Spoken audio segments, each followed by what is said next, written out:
Pessoal, TalkTech, hoje nós estamos aqui recebendo com muita honra a nossa amiga Vanessa Vieira. O mês das mulheres, ela vai falar um pouco para a gente a respeito dessa história dela dentro da engenharia. Ela que também é esposa de engenheiro, quem sabe até os filhos vão ser engenheiros também, né, Vanessa? Então vamos conhecer um pouco aqui a respeito dessa engenheira que tem bastante experiência, trabalha bastante com obras, com orçamento.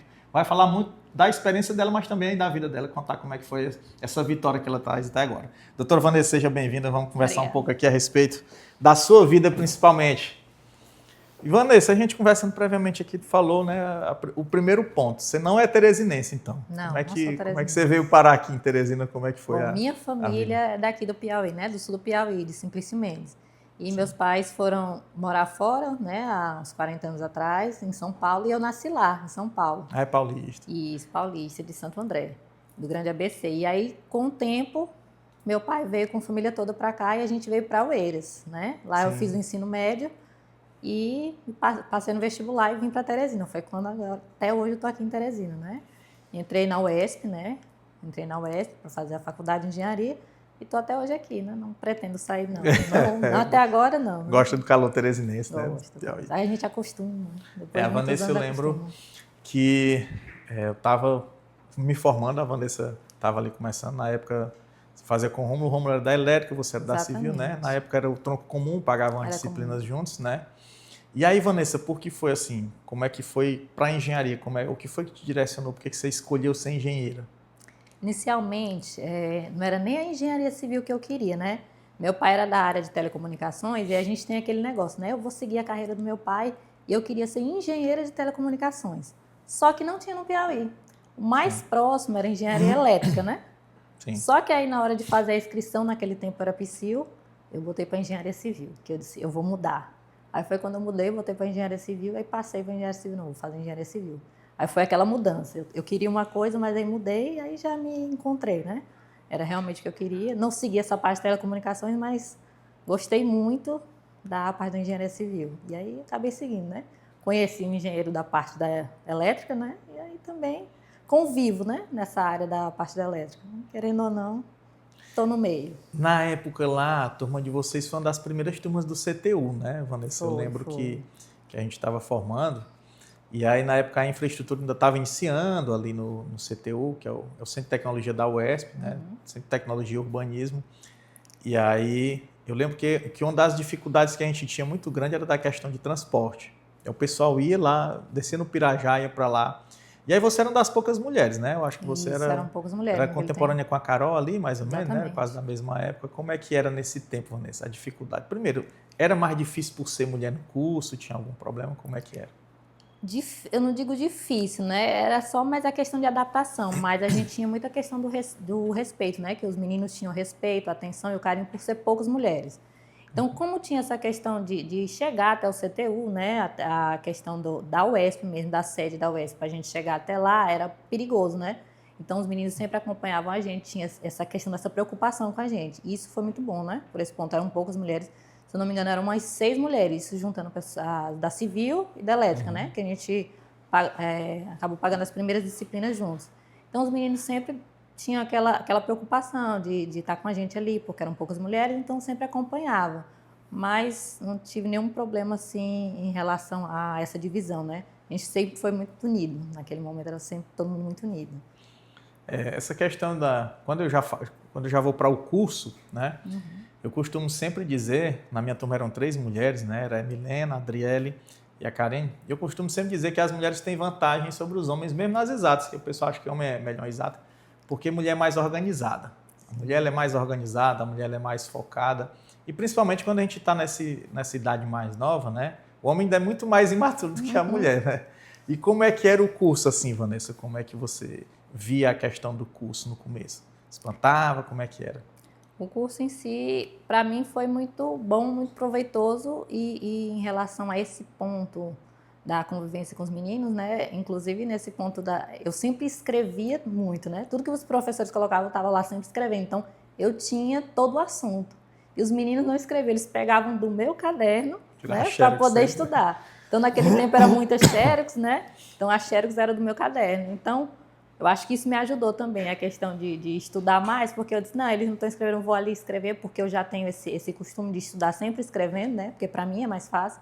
Então eu sempre escrevia. Tinha gente que nem papel levava, mas estava ali, ó. Junto, pegava o meu, escrevia, e a gente ia estudava assim, um ajudava o outro, um entendia de uma forma, outro tudo mais. A parte escrita, quem tinha todo o assunto era eu mesmo, assim, eu e a Janiele, a Júlia, outras meninas que tinham na Sim, sala. sim. E das disciplinas assim, Vanessa, durante o curso sempre a gente entra, como você falou, inicialmente pensava na área de telecomunicações, depois foi para a civil. E dentro da civil, quando é que você começou a sentir mais afinidade por alguma área específica? Como é que foi? Olha, esse ponto eu ainda me lembro até hoje. A professora Artemária, né? A professora Artemária, que eu acho que muitos É conhecem um até mito, a hoje. professora Artemária. Ela estava dando introdução à engenharia, né? E foi um momento que ela explanou perfeitamente, naquele momento, o que era a engenharia civil. E a gente via ela, ainda me lembro, ela com aquelas botas sujas e de Engenheira concreto. raiz, né? Engenheira raiz, você estava vendo, era uma mulher, o que era muito difícil, mais difícil naquele tempo. Mas você vê, eu comecei a enxergar dali que a gente podia também, que eu podia também.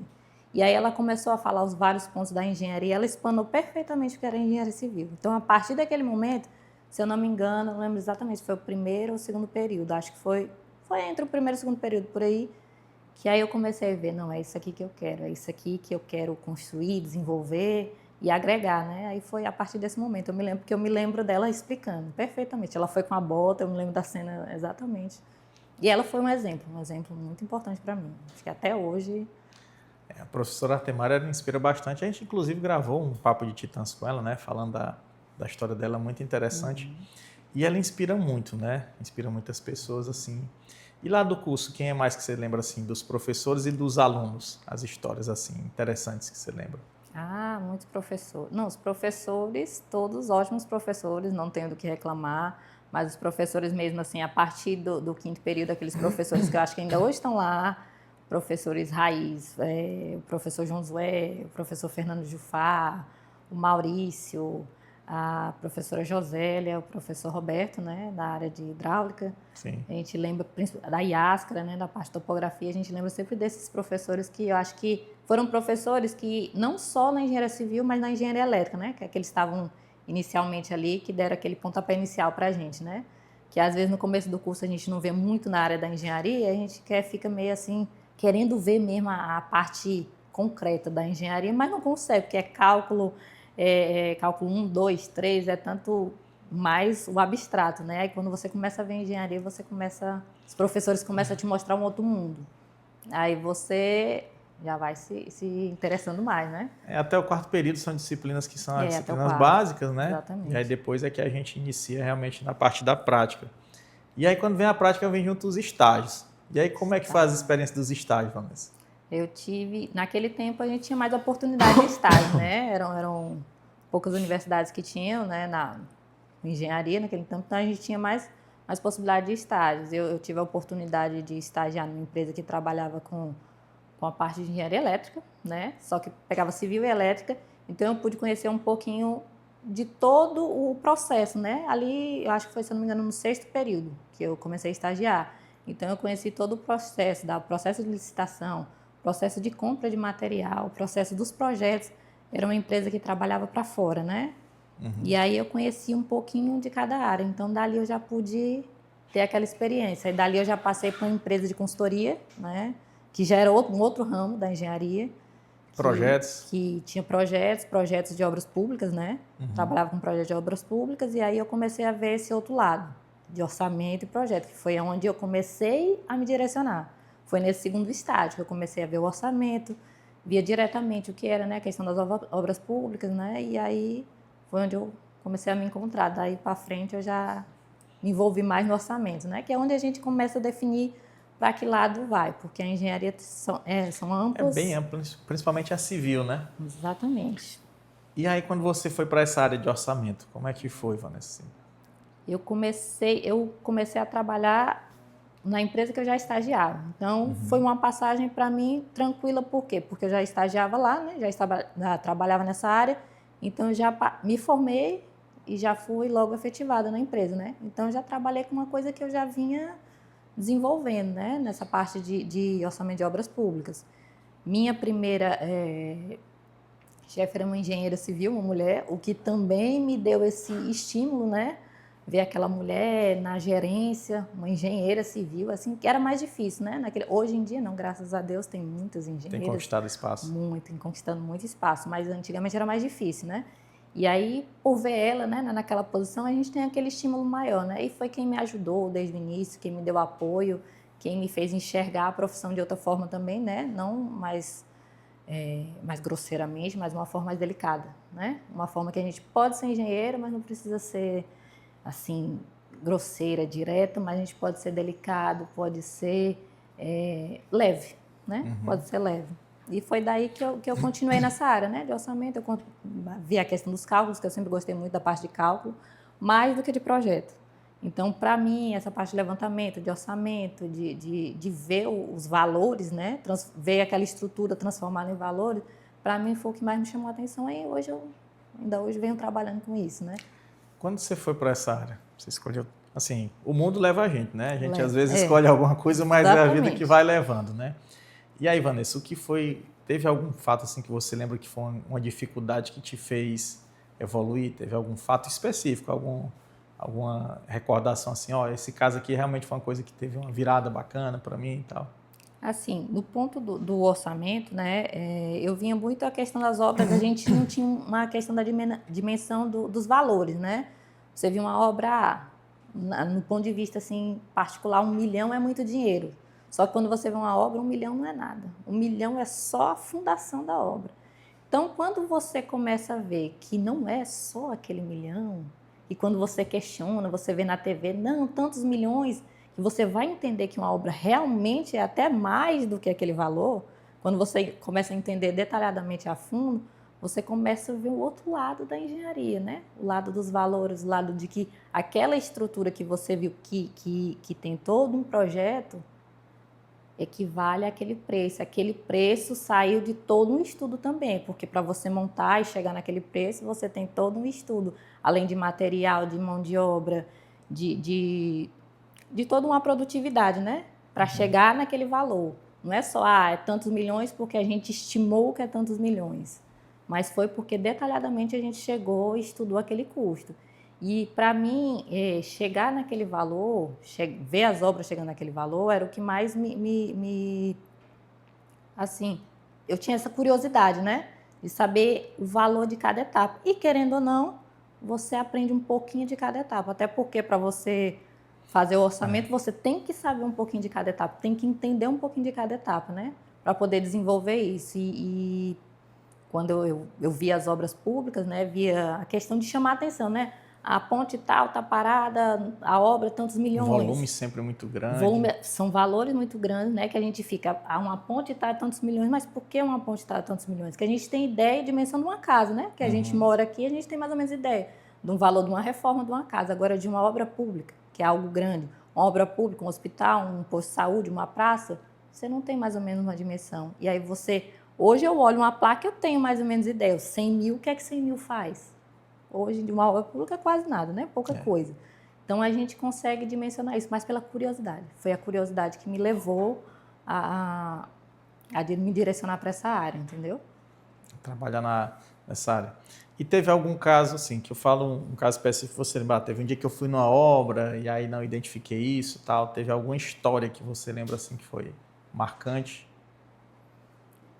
Histórias de obras tiveram, né? Algumas obras que eu participei, obras grandes, né? Obras do Estado, obras do município, obras até federal, né? Essa questão dessas creches e assim, que a gente identifica a questão do andamento das obras e você vê a questão de atualização de preço, né?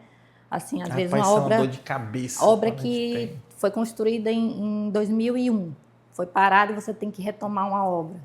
Você vê que para retomar a obra não é só, vamos começar a construir de novo. Não, aquele valor já não é mais aquele valor que foi orçado. Você tem que fazer todo um estudo novamente, um novo levantamento, atualização de preço, o recálculo, e aí você vê que teve às vezes é o valor, o dobro do que foi orçado inicialmente, né?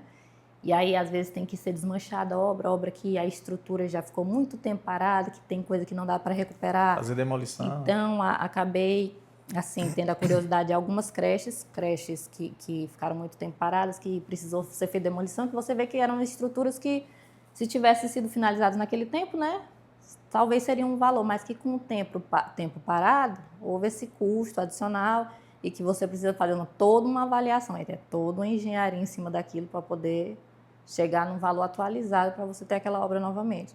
Aí tiveram algumas obras no sul do Piauí, né, nos municípios pequenos, que eu fui e tive essa experiência, né, de ver essa mudança, essa atualização, de ver essa mudança e ver, às vezes, o dobro, né, que foi o que até me assustou mais. Teve uma creche especificamente, quando a gente foi fazer a atualização, para fazer a obra novamente, foi o dobro do valor inicial. Então, a gente vê, né, que... E aí você tem um valor empenhado que aí depois não cobre mais. Aí vem toda uma burocracia, né, que aí tem que ir atrás, tem que buscar recursos, aí é toda a parte burocrática, né? Nesse ponto dos levantamentos, assim, Vanessa, de obras inacabadas, o que era mais comum você identificar? No ponto de abandono Sim. da estrutura em si. Não, quando você vai fazer um levantamento de obra, eu vou fazer uma medição, vou ver o que está feito. Em qual fase era mais comum essas obras pararem? A obra geralmente parava na parte de acabamento. A estrutura em si, ela estava feita, né? Aí faltava a parte de cobertura e o acabamento interno. A parte de instalações também, às vezes, ela parava na parte das instalações, com instalações que eram iniciadas, a gente ia fazer medição, aí tinham cabos que já eram roubados, estrutura que já era roubada, que aí como você vai contabilizar aquilo ali que já foi retirado, né? Então, obras que paravam ali no meio, obra que talvez faltava pouco para ser acabada.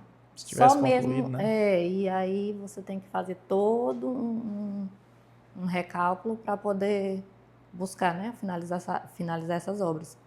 E aí eu via muito esse ponto de acabamento, né? Revestimento, pintura, final das instalações, né? Que é concluir, aí era o que mais faltava. Do seu Parte ponto da de vista, estrutura Vanessa, tinha. do que você tem, assim, a experiência que você tem, o que você acha que é um grande causador disso aí? Tem algum fato que é mais comum nesse tipo de obra, parar assim?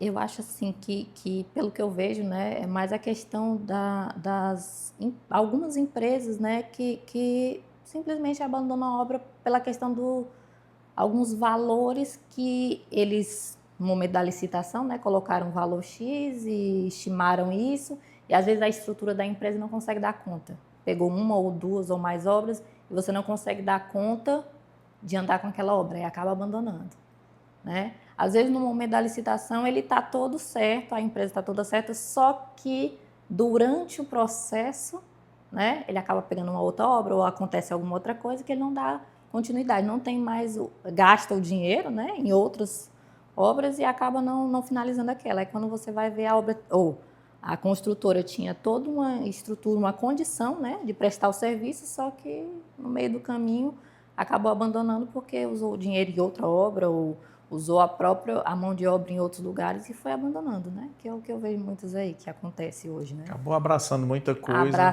Exatamente, abraça muita coisa, vê outras oportunidades e acabam pegando ao longo do estado todo, né? E aí você não consegue dar conta. Aí quando você vê, você não termina nem a A, nem a obra A, nem a B, nem a C. Aí quando vê, já gastou o dinheiro da A na B, a B na C, quando vai ver, nenhuma, né?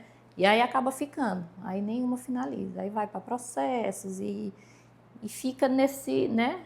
A empresa já e parou ali, não tem como dar andamento, né?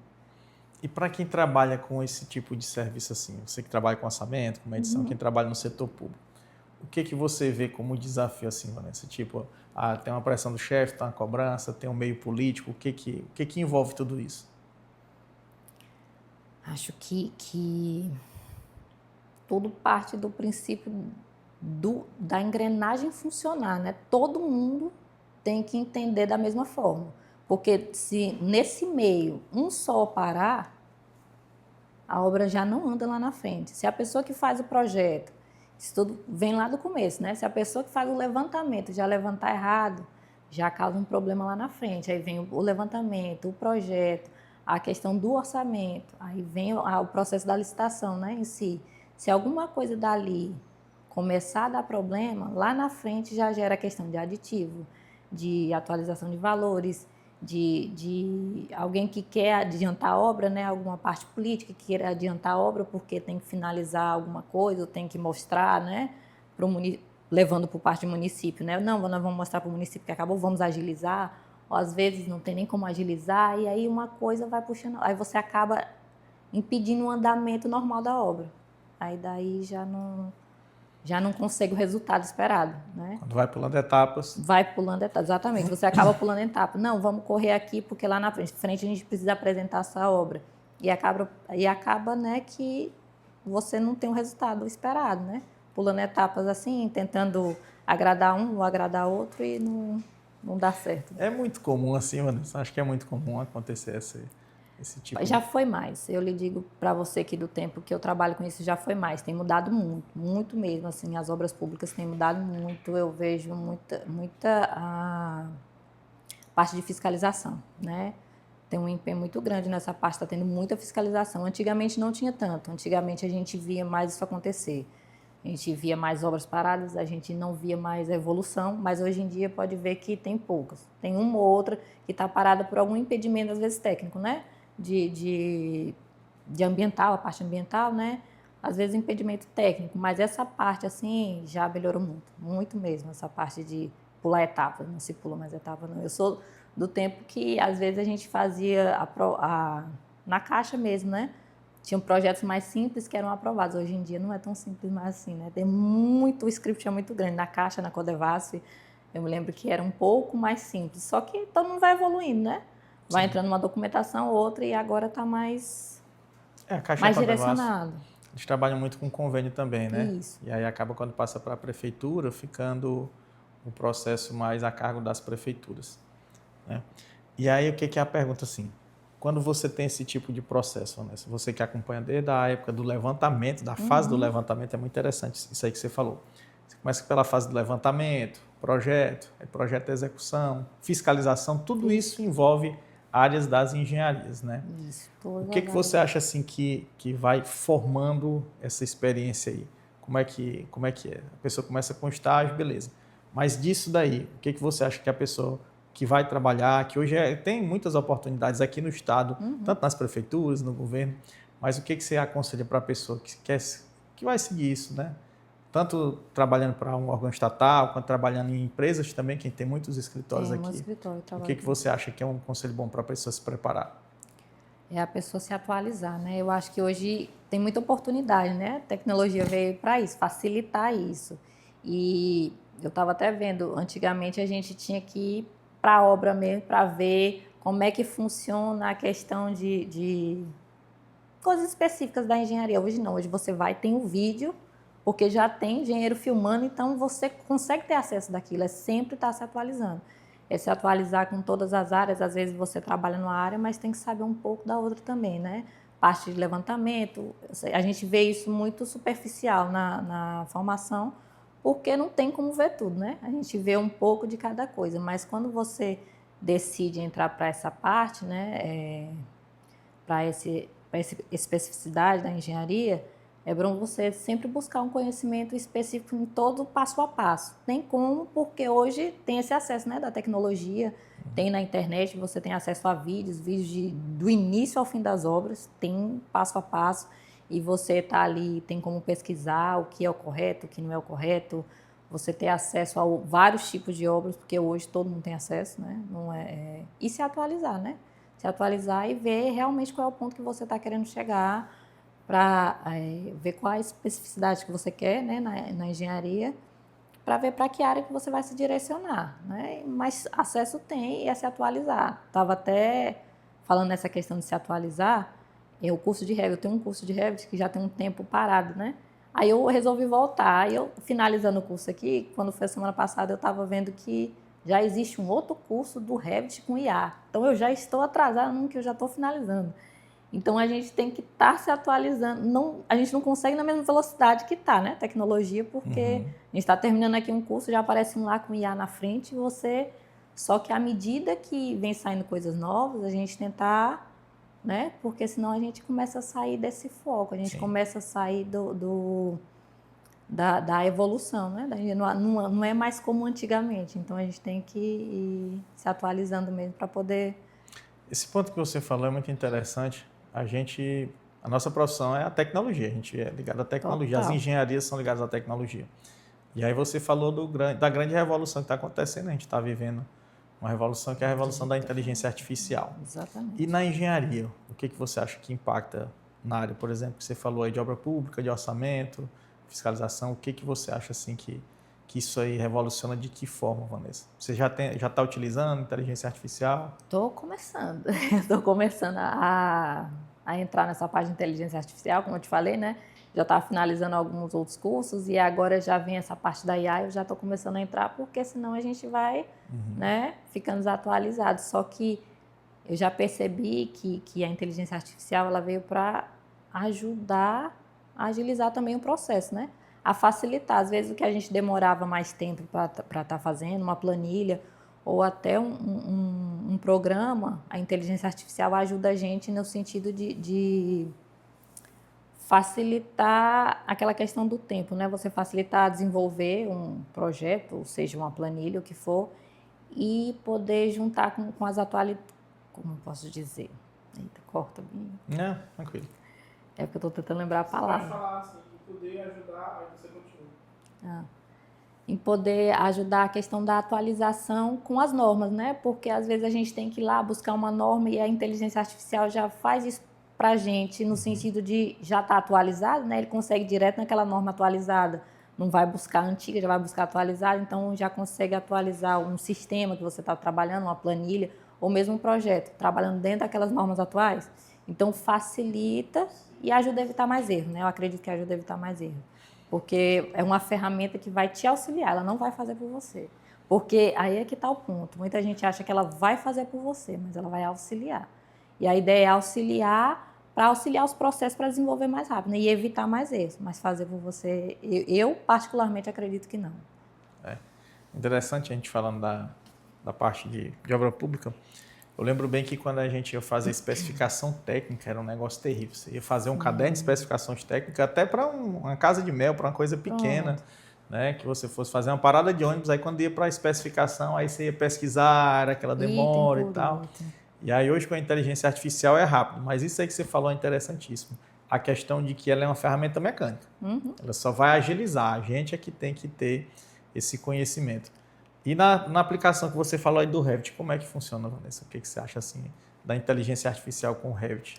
Rapaz, eu ainda não entrei nessa parte da inteligência artificial com o Revit, né? Eu estava terminando sem essa. Eu vou começar agora para ver no que ele vai, né? Eu acho que até a questão do BIM, né? Que vê esse boom do BIM também, eu acho que vai interligar nesse ponto aí também, mas ainda não vi detalhadamente. Eu vou começar a ver agora, né? Essa parte de si. Mas na parte desse ponto que você falou das especificações técnicas, até me lembrei que esse ponto era um dos que a gente tinha muito problema, né? E hoje você só joga lá e vem uma especificação só que vem um ponto. Se você tem um conhecimento, quando você vai revisar, às vezes tem um erro. Não, a maioria das vezes. E então você tem que ir lá corrigir, porque não é só você jogar lá e ele vai fazer a especificação e você lançar. E é o momento que aí vai entrar seu conhecimento, filtrar e saber se aquilo é certo, não é certo. Ele vai agilizar o seu processo, mas você que vai dar o filtro para saber se está certo, não está certo, e vai direcionar, né, para poder concluir o serviço. E aí muitas vezes dá opções que às vezes você tinha até esquecido, né, de colocar algumas coisas. Falando do ponto da especificação, mas a gente tem inúmeras aplicações. Eu acho que realmente a gente tem que se adaptar a isso, né, já esperar, né, e se preparar. Mas aí assim, e do ponto de vista feminino, você como mulher, né, como engenheira, desafios. Você acha que teve desafios por ser mulher assim, Vanessa? Teve dificuldades, facilidades? Como é que foi? Tive alguns desafios, particularmente eu vou levar agora para o ponto de não o fato só de ser mulher, mas ser mulher e mãe. Acho que um dos desafios que eu tive foi que durante esse processo, né, de formação, de trabalho na área, eu tive uma pausa momentânea para ser mãe. E digo pausa momentânea porque a gente, naquele inicial, né, que os filhos nascem, a gente tem aquela dedicação total a eles. Só que a engenharia não saiu da minha vida naquele momento. Foi uma pausa, né? E aquela pausa, aquele momento de pausa, quando eu falo em aquela questão de atualização, de evolução da engenharia, durante aquela pausa já mudaram muitas coisas. Então, quando eu voltei, né? Quando eu voltei, já tinha muita coisa diferente. Então, para mim, readaptar de novo foi um pouco complicado, né? Para você entrar de novo, voltar a trabalhar com o que você trabalhava, porque as coisas mudaram. Mas a gente tem que pegar, trocar o pneu com o carro andando, como diz, né? Tentar e acompanhar, se atualizar para poder não perder o foco. E para mim, uma das maiores dificuldades foi essa, né? Ter essa pausa e conseguir voltar com várias mudanças que tiveram, né? Porque eu vi vários programas que eu já estava pensando em começar a fazer, mas já tinham outros. E para mim, foi um ponto importante, né, na minha vida, quando eu disse assim, não, eu vou pausar agora, mas eu vou voltar e para voltar eu tenho que voltar no nível que os outros estão, né? Vou voltar, tenho que atualizar naquele nível. Não posso voltar de onde eu estava, porque de onde eu estava já passou. Então, essas pausas para mim foram importantes e acontece com a mulher, né? E acontece com a mulher porque a gente tem que dar conta agora da vida profissional, né? E da vida de mãe. Mãe, profissional, e tem que carregar os dois juntos ali. Saber que seus filhos estão ali e que você vai seguir a vida profissional. Lógico que muda alguns pontos, porque antigamente eu conseguia fazer viagens mais longas, fazer em obras mais distantes, né? E agora a gente tem que readaptar a vida, né? A gente readaptar a vida com os filhos e a gente consegue readaptar aqui, né? No local e seguir, né? Como a gente já está fazendo. Aí você falou do ponto de vista de mãe, mas de mulher, assim, especificamente. Como mulher também teve. Porque a gente vê muita gente falando de machismo, de porta fechada e tudo. Isso aí você enfrentou também, Vanessa? Enfrentei mais no início. Tive essa questão da dificuldade, né? Porque as pessoas já olhavam logo engenheira, né? Engenheira. Aí ficava questionando, né? Em relação a salários também, a gente via, assim, tinha uma certa diferença. Eu cheguei a ver alguns pontos que uns 10 anos atrás tinha essa diferenciação de salários, mesmo dentro da mesma empresa ou daquele mesmo cargo, né? Você via a diferenciação de salários, homem e mulher, né? Só que a questão da competência, quando você é competente, você tem que mostrar que é competente e trabalhar respeitando os demais. E eu acho que isso é que foi o diferencial na minha vida, porque mesmo com essas diferenças, eu consegui enfrentar, né, com a cabeça erguida e não deixei me abalar por isso, né? Consegui seguir e aí eu vi as mudanças. Aí foram abrindo mais portas, né? Porque você vendo que você tá lá de igual, consegue, sabe, se formou no mesmo local que os outros e consegue trabalhar da mesma forma, você tem que mostrar. Porque não adianta você ficar com medo ou se esconder, né? Porque você estudou para aquilo. Então, você, não é nem, digo, botar o pé na parede, mas mostrar que você é capaz, que tem competência para isso. Porque às vezes a gente fica com medo porque vão julgar, e julgam. Eu lhe digo de certeza, julgam. Só que se você for deixar o julgamento te derrubar, você cai no primeiro julgamento você cai. E aí é seguir para frente e mostrar do que você é capaz. E aí eu acho que eu consegui, assim, e venho conseguindo, né? Eu não digo conseguir não, porque não acabou, não. A gente ainda está todo dia nesse processo. Às vezes, numa perguntazinha, você já consegue ver uma diferenciação. Ah, mas você consegue mesmo? Aí você pode deixar que eu faça. Aí você vai lá e faz. Competência é o que vai. É o que vai realmente diferenciar, exatamente. E aí você tem que mostrar, né? Por que você está se oferecendo aquele serviço, por que você vai estar ali. Não é só simplesmente, eu sou engenheira, mas você tem que mostrar que é competente para fazer aquele serviço, né? Vanessa, e aí, o fato interessante que a gente falou no começo, né? Nosso amigo Romulo, deixar um abraço para meu amigo Romulo. Sim. E como é um casal de engenheiros, assim, Vanessa, como é que... Foi desde o tempo da universidade, né? Vocês têm uma história muito bacana, muito bonita. Desde o tempo Vieram desde o tempo da universidade. E aí ele é engenheiro eletricista, você é civil. Tem essa troca de conversas, falam a respeito da profissão, falam a respeito da engenharia, se ajuda, como é que é? Tem, em relação a isso, desde 2007, né? Que a gente já se conheceu na universidade e é tudo envolvido na engenharia, né? Que a gente já conheceu na universidade e quando a gente começou a trabalhar na mesma empresa, foram os dois juntos na mesma empresa e a gente veio seguindo dentro da engenharia. Então, a gente sempre troca assuntos, assim, relevantes, né? Dentro do... Meu maior medo era ficar falando só sobre isso, mas não, a gente consegue conversar sobre outras coisas, mas Tanto que o nosso meio, os amigos, é sempre da mesma área, né? Os amigos que são os meus amigos, são os deles, ali da parte da elétrica, da civil, são todos na mesma área, Contemporâneos. né? Exatamente. E aí a gente troca essas experiências. Agora que ele se formou na engenharia civil também, teve a curiosidade e É, né? Eu não agora ele é sabia. engenheiro eletricista e engenharia civil.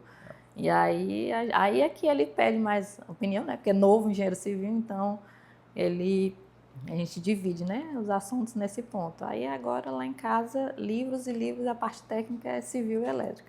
Então, os nossos filhos, o que eles vivem ali em casa é a parte da engenharia mesmo, né? Provavelmente vão ser engenheiros também, né, Vanessa? É uma coisa muito interessante. Falando em livro, pessoal, a gente sempre tem, aqui a gente conversa, fala a respeito, né? E a Vanessa fala de um ponto interessante. E eu vou pedir para ela compartilhar com a gente um pouco a respeito dessas experiências que ela tem e de indicações que ela tem para fazer para a gente a respeito de livros, né? Livros que marcaram, né? Então, Vanessa, se você puder falar para a gente livros que contribuíram para a sua formação, tanto pessoal quanto acadêmica, né? Compartilhar com o pessoal de casa aí. Eu trouxe 3 livros, né? Assim, são pontos, eu trouxe pessoal, tanto pessoal como a parte, né, técnica. O do técnico aqui, eu trouxe esse do Aldo Dória, né, de orçamento, né? Como preparar orçamento de obras, que eu acho que é um dos primeiros, né? O Clássico mais da antigo. Pinha aí, né? Exatamente, que tinha lá em casa, que eu acho que foi daqui, né, que eu parti do princípio de começar a ver detalhadamente o orçamento. Então eu trouxe ele porque foi aqui que eu comecei, né, me interessei, foi daqui que começou também, né. Então já é o clássico, já tem outros, né, esse exemplar aqui é um dos mais antigos, já tá até velhinho ele. Aí tem esse aqui, que é um pessoal, né, deixe-me apresentar você, a pastora Thalita Pereira, que ele é mais a questão pessoal de me reconhecer como mulher, né, como mãe, como pessoa, me identificar. Ele que me ajuda a ter esse autoconhecimento, né, pessoal mesmo, né, autoconhecimento pessoal, tanto na sociedade como em família. E ele é um que eu indico muito, né, para a pessoa que quer se autoconhecer, ter esse autoconhecimento particular, como mulher, principalmente como mulher. Esse aqui. E esse é um dos mais antigos, né, a Estratégia do Olho de Tigre, né, do Renato Greenberg, né? Ele fala do autoconhecimento agora na parte profissional. Ele me ajudou muito no início, assim, que eu era um pouco perdida nessa parte do trabalho, do ambiente corporativo, de lidar com as pessoas, né? De ter um foco do que eu queria, né? E ele me ajudou no autoconhecimento profissional, de saber o que eu queria, para onde eu ia, né? Um caminho que eu queria seguir, como decidir isso, como ter o foco, né? Como ter o foco, não só sonho, porque a gente tem sonho, mas a gente tem que ter um foco certo. Saber tem como que chega ter nesse sonho. Exatamente uma meta alcançável, né? Então me ajudou a desenhar aquela meta que eu queria, né? Porque sonhos, a gente sempre tem sonhos, mas a gente tem que saber desenhar a meta. E me ajudou muito esse livro no início, né? Já é um pouquinho antigo ele, e ele me ajudou isso, esse autoconhecimento mesmo na parte, né, profissional. Aí são esses 3 que eu trouxe, né? O técnico, o pessoal e o profissional. São os 3 que Tenho 2 foram perguntas para pilares. você. 2 perguntas. A primeira, você falou aí, vamos começar aqui pelo Olho do Tigre. O que você tem para falar, principalmente para os jovens engenheiros, né? Sim. O que você tem como conselho? Que você passou por dificuldade que você acha que hoje pode ajudar quem está iniciando na engenharia, quem está já se formando nos últimos períodos?